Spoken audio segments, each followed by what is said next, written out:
The colossal black stone Great Meeting Hall of the Galactic Council stood as a testament to 3 centuries of interstellar governance. Its vaulted ceilings stretched upward into darkness, while the semicircular arrangement of seats descended like a massive amphitheater carved from obsidian. The hall hummed with the murmur of hundreds of alien voices, a symphony of clicks, whistles, and modulated tones that the universal translators rendered into a cacophony of diplomatic jargon. Captain Jake Morrison adjusted his plain blue uniform as he took his place among the human delegation. The simplicity of their attire stood in stark contrast to the elaborate robes, ceremonial armor, and bioluminescent adornments worn by the representatives of the 47 alien species that comprise the Council. He glanced at Dr. Lisa Parker, who stood beside him, her expression neutral, but her eyes constantly scanning the hall, observing, analyzing. 50 years, Morrison muttered. 50 years since humanity joined the circus, and they still treat us like newcomers. Dr. Parker's lips curved in a slight smile. That's because, to most of them, we are newcomers. The Valdorians have been here for 800 years. The Altarians for nearly 1,000. And yet we've expanded further into the Kepler sector in 5 decades than they did in 5 centuries. Morrison replied, That's what this is really about. The great hall fell silent as a tall, willowy figure rose from the central platform. Ambassador Zethar of the Valdorian Empire, his silver-scaled skin catching the light as he moved, surveyed the assembly with 6 yellow eyes arranged in a horizontal line across his elongated face. When he spoke, his voice carried effortlessly through the chamber, a testament to both the hall's perfect acoustics and the ambassador's natural authority. Esteemed members of the Galactic Council, honored representatives of the sovereign worlds, Zethar began, his head tilting slightly when his gaze fell upon the human delegation. We convene today to address a matter of grave concern to the stability and order of our shared cosmos. Morrison felt the weight of thousands of alien eyes shift toward him and Dr. Parker. The tension in the room was palpable, electric.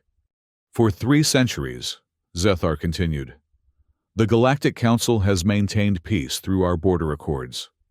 These sacred agreements have prevented conflict, established order, and ensured that expansion occurs with deliberation and mutual consent. He paused, all 6 eyes blinking in unison. The human colonies in the Kepler sector represent a clear violation of these accords. A murmur rippled through the assembly. Morrison's jaw tightened, but he remained expressionless. Therefore, after extensive deliberation, the Council issues the following directives to the human government. Zethar raised a long, 6-fingered hand.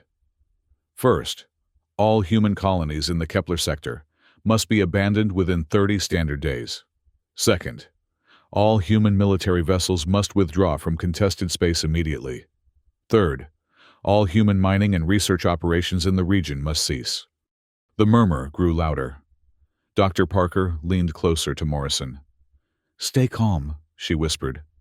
These measures are not punitive, Zethar declared, but necessary to preserve the delicate balance that has maintained peace for 300 years.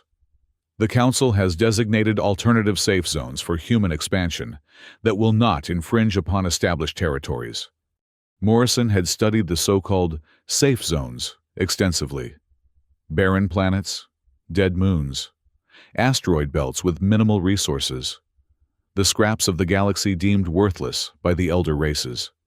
The Council expects a formal acceptance of these terms before the conclusion of this assembly, Zethar said, his tone making it clear that he anticipated no resistance. We now invite the human envoy to approach and acknowledge these directives. The hall fell silent once more. Dr. Parker touched Morrison's arm gently as he rose from his seat. The captain walked deliberately to the central speaking platform, his footsteps echoing in the vast chamber. He stood before the assembly, facing Ambassador Zethar directly. The Valdorian extended a data tablet, the Council's demands formalized in glowing script. Morrison glanced at it briefly, then raised his eyes to meet Zethar's gaze. "We decline," Morrison said, his voice calm but carrying clearly through the stunned silence. For a moment, no one moved. Then Morrison turned, walked back to Dr. Parker, and together they proceeded toward the exit. Behind them, the great hall erupted in chaos. "Captain!" Zethar's voice cut through the din. "You cannot simply—" The massive doors closed behind the human delegation, cutting off the ambassador's words. In the relative quiet of the antechamber, Dr. Parker let out a breath she hadn't realized she'd been holding. "That went well," Morrison said with a wry smile. "It went exactly as expected," Parker replied. "Now we move to Phase 2. As the human delegation departed from the council capital, the chaos within the Great Hall intensified. Ambassador Zethar struggled to restore order, his usually commanding presence diminished by the unprecedented display of defiance.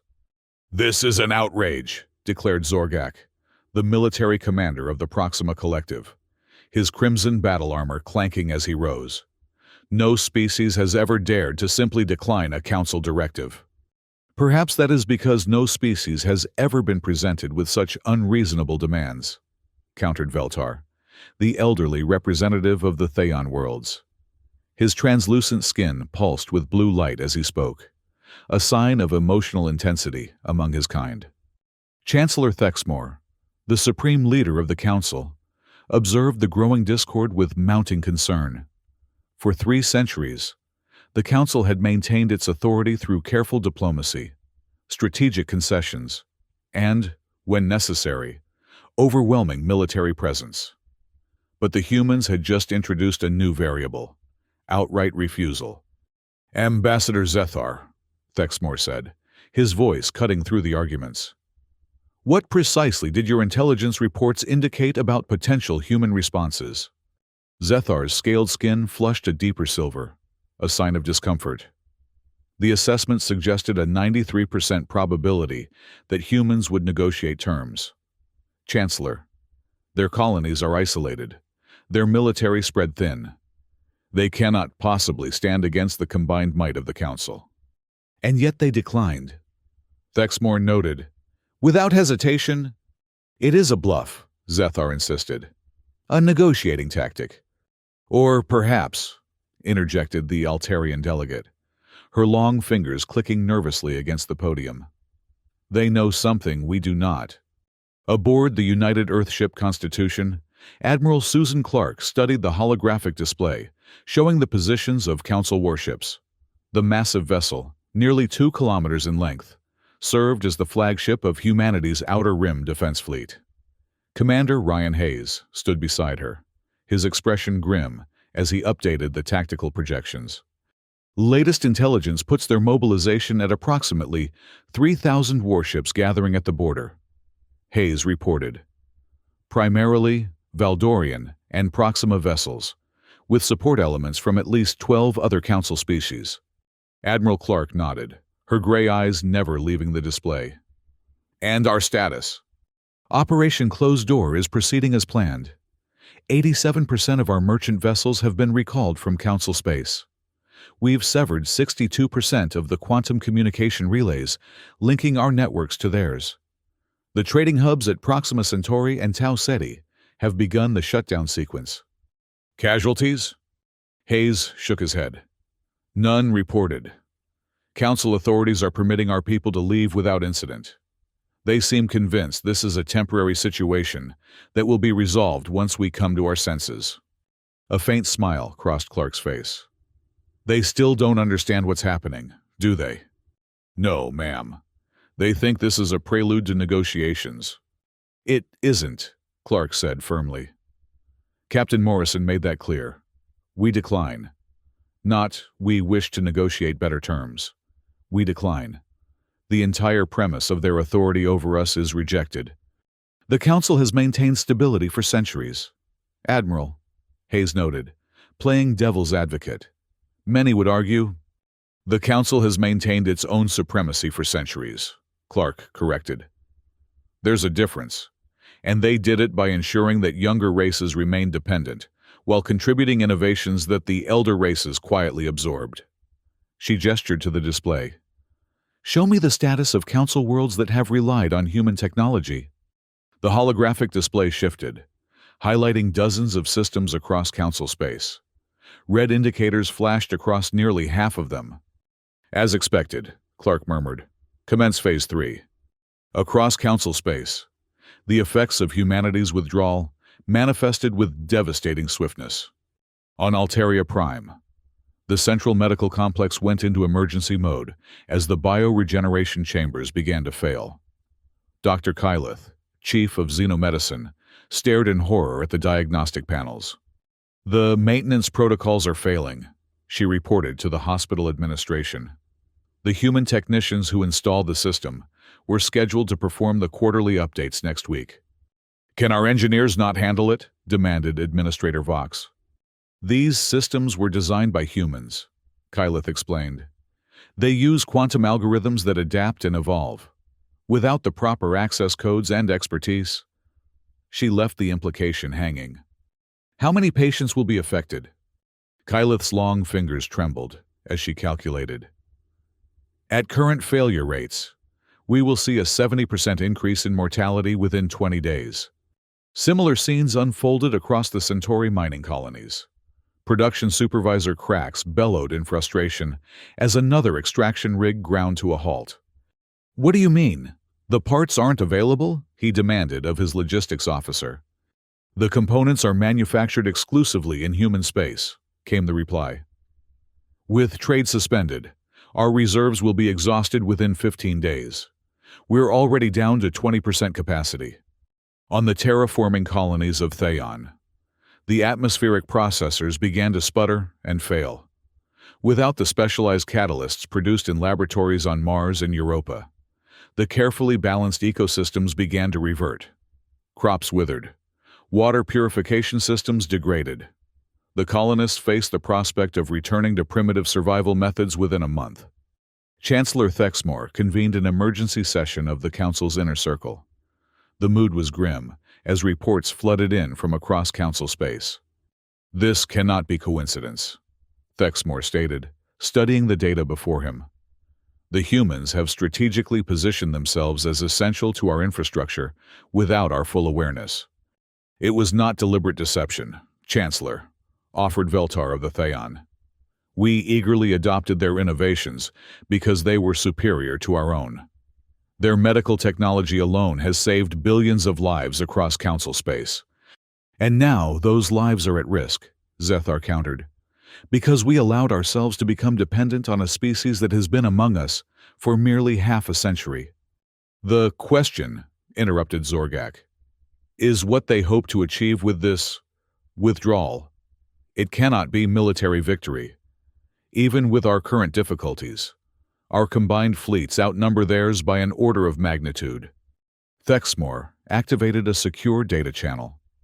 I have commissioned a comprehensive analysis of our technological dependencies. The results are troubling. The display showed a complex web of interconnections between human innovations and Council infrastructure.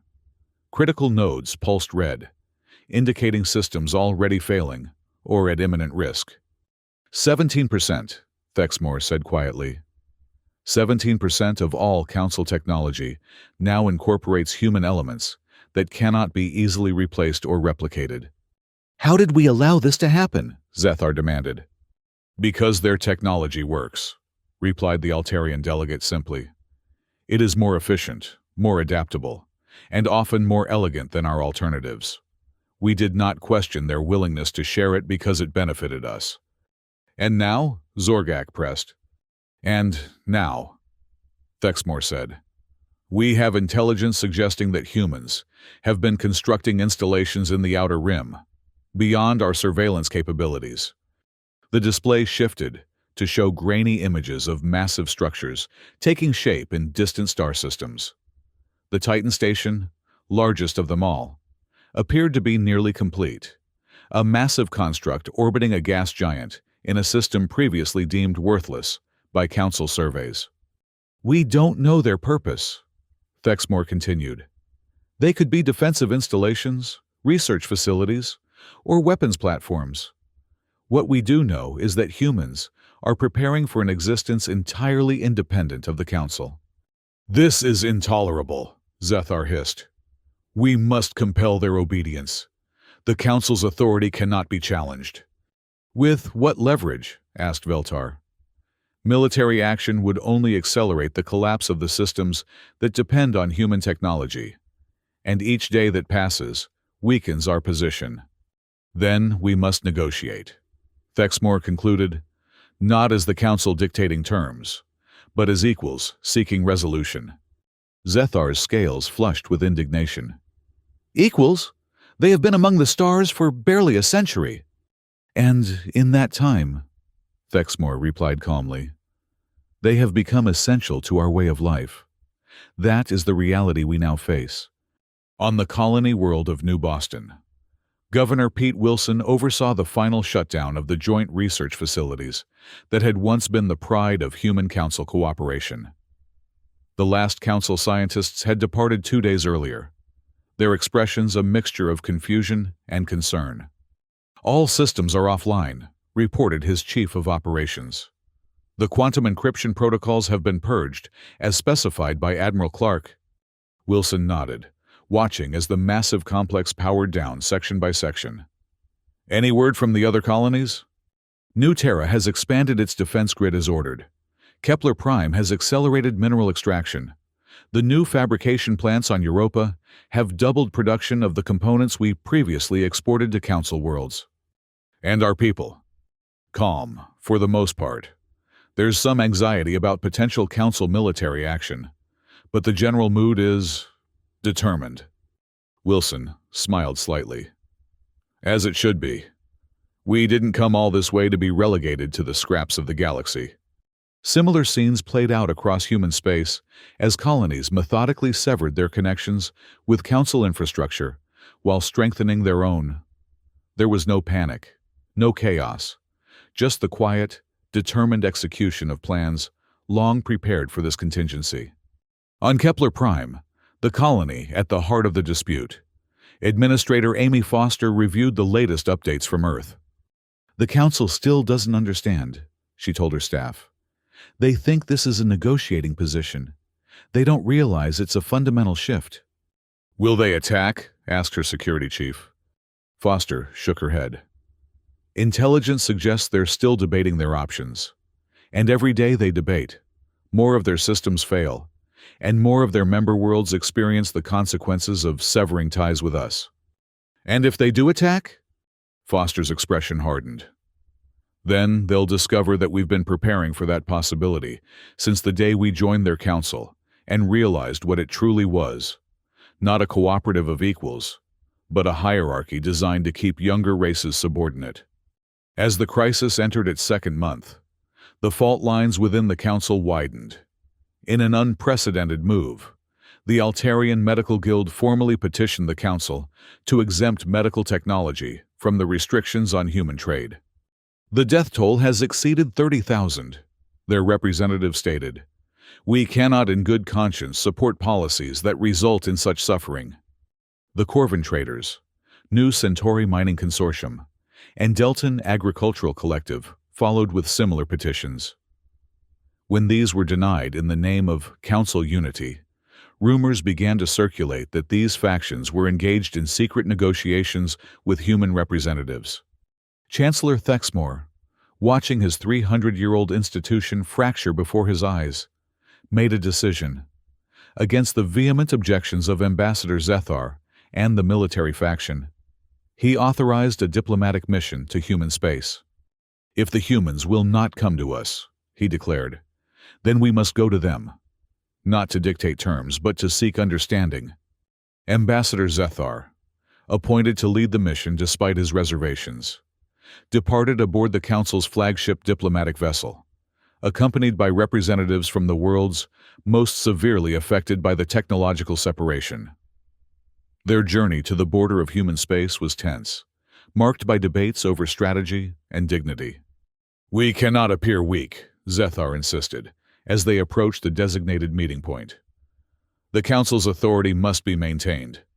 With respect, "Ambassador," replied the Altarian representative, "our current priority must be restoring the systems that are failing across our worlds. Authority means little when our people are dying." When they reached the border, they were met by the UES Guardian, a human warship that had taken up position at the designated coordinates. The vessel was smaller than the Council flagship but sleek, its design unmistakably advanced. "This is Ambassador Zethar of the Galactic Council," he transmitted. "We request safe passage into human space for diplomatic discussions." After a brief delay, a response came. The holographic display activated, showing the image of Commander Beth Adams, her blue uniform adorned with the insignia of the United Earth Fleet. "Ambassador Zethar," she acknowledged, "I am authorized to inform you that human space is no longer under galactic law or Council jurisdiction. I must ask you to remain at the border." Zethar's scales flushed with indignation. "Commander, we come on a mission of peace. Surely you understand the importance of dialogue in resolving this situation." "There is no situation to resolve, Ambassador," Adams replied calmly. "Humanity has made its position clear. We decline Council authority over our affairs." "Billions of lives are at stake," interjected the Altarian representative, moving into view. "Our medical systems are failing. Our colonies face starvation. Is this the outcome humans desire?" Commander Adams' expression softened slightly. "Those consequences are the result of dependencies that the Council itself fostered. Humanity did not create this crisis. We merely stopped participating in a system that demanded our subordination." "We are prepared to discuss revised terms," Zethar offered. "The Council acknowledges that the original directives regarding the Kepler sector may have been overly restrictive." "Ambassador," Adams said, her voice firm but not unkind, "you misunderstand. We are not refusing specific terms. We are declining the entire premise that the Council has authority to set terms for humanity at all." "Then what do you want?" Zethar demanded, his diplomatic veneer cracking. "Nothing from you," Adams replied simply. "We chart our own path now. The border of human space is closed to Council vessels until further notice. You will be escorted back to Council territory." As the transmission ended, Zethar stood in stunned silence. For the first time in his long career, he faced a reality he had never contemplated, a species that simply did not acknowledge the Council's right to govern. "What do we do now?" asked one of the junior diplomats. Zethar had no answer. When the diplomatic mission returned to Council space, the situation had deteriorated further. 6 major Council members, the Altarian Medical Guild, Corvin Traders, New Centauri Mining, Deltan Agriculture, Proxima Research, and the Outer Rim Defense League, had formally announced their withdrawal from Council authority and their intention to form independent alliances with humanity. "This is secession," Zethar protested in the emergency session that followed. "It cannot be permitted." "And how would you prevent it?" Chancellor Thexmore asked wearily. "Our authority exists only where it is acknowledged. The humans have demonstrated that it can be rejected, and others are following their example." Reports from across Council space painted a grim picture. Transportation networks were failing as the specialized components needed for maintenance became unavailable. Power grids operated at reduced capacity. Civil unrest had erupted on worlds where basic services could no longer be maintained. In this atmosphere of crisis, Captain Jake Morrison appeared on a broadcast that somehow penetrated the quantum communication networks of every Council world simultaneously. A technological feat that underscored humanity's capabilities. "People of the galaxy," Morrison began, his image clear and his voice steady. "I speak to you today not as a representative of Earth, but as a fellow traveler in this vast cosmos we share. 50 years ago, humanity joined the Galactic Council with hope and optimism. We brought with us our innovations, our perspectives, and our willingness to cooperate for the greater good." He paused, his expression solemn. "What we found was not a community of equals, but a hierarchy that demanded our subordination. We were assigned to safe zones, with minimal resources. Our colonies were restricted. Our innovations were absorbed without proper acknowledgement. When we expanded beyond the boundaries set for us, we were ordered to abandon the homes and communities we had built. The broadcast cut to images of thriving human colonies, of the massive Titan station nearing completion, of ships bearing the insignia of former council members, now working alongside human vessels. We declined, Morrison continued. Not out of hostility or ambition, but because we believe that true cooperation can only exist among equals. We did not seek to bring down the council or to cause suffering. We simply withdrew from a system that required our submission. The images shifted again, showing human medical teams working alongside Altarians, human engineers collaborating with Centauri miners, joint agricultural projects with Deltan farmers. To those worlds that have chosen to partner with us as equals, we extend our hands in friendship. Our technology, our resources, and our knowledge are shared freely with those who acknowledge our sovereignty as we acknowledge theirs. To those who still cling to the old hierarchies, we offer neither threat nor coercion, only the opportunity to join us when you are ready. Morrison's face filled the screen once more. We chart our own path now, and we invite you to chart yours. The age of dictated borders and restricted development is over. The future belongs to those willing to cooperate as equals, innovate without constraints, and explore without artificial boundaries. The broadcast ended, leaving council chambers across the galaxy in stunned silence. Chancellor Thexmore sat alone in his private chambers, contemplating the fragmentation of the institution he had served for over a century. The reports on his desk told a story of accelerating collapse, more member worlds signaling their intention to withdraw. Council authority increasingly ignored, the once mighty infrastructure crumbling, without the innovations it had come to depend upon. When his aides announced an incoming transmission from Earth, he was not surprised. The holographic projector activated, revealing Captain Morrison and Admiral Clark. "Chancellor," Morrison greeted him with a respectful nod. "Thank you for accepting our call." "It seems I have little choice," Thexmore replied, his tone resigned rather than bitter. "Your demonstration of broadcasting capabilities made it clear that you could have delivered your message whether I accepted it or not. We prefer dialogue when possible," Admiral Clark said. "Even now." Thexmore studied them for a moment. "You have achieved what no species has managed in 3 centuries of council governance. You have broken our authority without firing a single shot." "That was never our objective," Morrison insisted. "We simply refused to accept limitations that were not in our interest, and in doing so, revealed the fragility of our entire system." Thexmore acknowledged. "I have called an emergency session of the remaining council members. We will formally dissolve all territorial claims against humanity and recognize your complete independence from council governance." Morrison nodded. "We appreciate that gesture. In return," Thexmore continued, "I would ask that you consider accepting a seat on the council, not as a subordinate member, but as an equal partner in a reformed institution." Admiral Clark raised an eyebrow. "You're proposing to restructure the council itself." "I am acknowledging reality," Thexmore said simply. "The old model is collapsing. Those who have already aligned with you will not return to a system of hierarchy. If the council is to survive in any form, it must adapt." "And Zethar, Zorgak, the old guard?" A faint smile crossed Thexmore's face.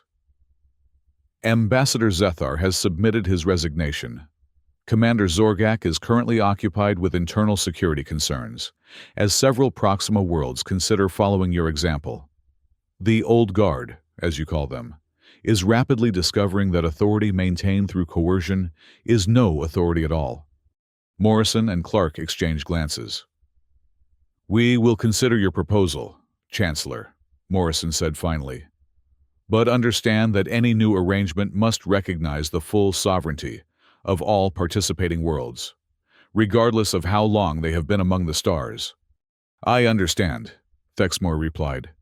Perhaps better now than I ever have. The final emergency session of the Galactic Council bore little resemblance to the grand assemblies of the past. Fewer than 30 species were represented. Their delegations subdued as Chancellor Thexmore took the central platform. For 3 centuries, he began, echoing Zethar's words from months earlier. The Galactic Council has claimed to maintain peace through our border accords. We have told ourselves that our rules and hierarchies were necessary for stability. He paused, surveying the diminished assembly. Recent events have proven otherwise. The formal dissolution of claims against humanity passed with minimal debate. The proposal to restructure the Council as an association of equals, rather than a hierarchy of elder and younger races, generated more discussion, but ultimately passed by a narrow margin. When Thexmore announced his resignation as Chancellor, to be effective once the transition to the new structure was complete, a murmur of surprise rippled through the chamber. I have served the Council for over a century, he told them. I believed in its mission and its methods. I was wrong. The future requires new leadership with new perspectives. He straightened his ceremonial robes. It requires leaders who understand that true authority comes not from tradition or force, but from the consent of those governed. As the session concluded, the representatives of the remaining Council worlds departed with a mixture of uncertainty and cautious optimism. The 300-year era of the Galactic Council, as they had known it, was over. What would replace it remained to be seen. In human space, the transformation continued at an accelerating pace. The Titan Station, completed ahead of schedule with the assistance of former Council engineers, began operations as a hub for research and commerce. The colonies in the Kepler sector expanded, their populations swelling with immigrants from worlds that had chafed under Council restrictions. Most significantly, the partnerships with former Council members flourished. Mixed crews of humans and aliens worked together on projects that would have been impossible under the old regime. The Altarian human medical research teams made breakthroughs in xenobiology that saved millions of lives. The joint mining operations with the Centauri extracted resources with unprecedented efficiency and minimal environmental impact. The agricultural collaborations with the Deltan produced hybrid crops that thrived in environments previously considered hostile to life.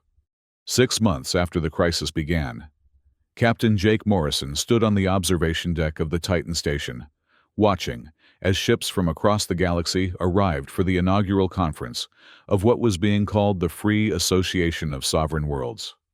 Dr. Lisa Parker joined him, smiling as she observed the diverse vessels docking at the massive structure. "Quite a change from the Great Hall, isn't it?" she remarked. Morrison nodded. "No hierarchies. No special privileges for elder races. Just equals coming together for mutual benefit." "And to think it all started with 2 words," Parker said. "We decline." Simple but profound. "The words themselves weren't the catalyst," Morrison replied, watching as a delegation of Theons, their translucent skin pulsing with excited blue light, emerged from their ship. "It was the recognition that we had the right to say them. That's what changed everything." Parker considered this. "Do you think the Council, or whatever it becomes, will survive?" "In some form, perhaps." Thexmore seems genuine in his desire for reform, but the days of dictated terms and designated safe zones are over. He gestured toward the vast window, where the gas giant that Titan orbited filled half the view, its swirling storms a kaleidoscope of colors. "We've proven that cooperation doesn't require submission, that innovation thrives without constraints, and that sometimes," Parker added, "the most powerful action is simply to walk away from a bad deal." Morrison smiled. "Indeed. When faced with coercion, we charted our own path, and now others are following." As they turned to join the arriving delegates, the observation deck filled with representatives of worlds both familiar and exotic. Former council members mingled with human colonists. Engineers exchanged ideas with scientists. Military officers discussed joint defense initiatives with their counterparts from other species. The age of the Galactic Council had ended. The age of free cooperation had begun. And it had all started with two simple words. We decline.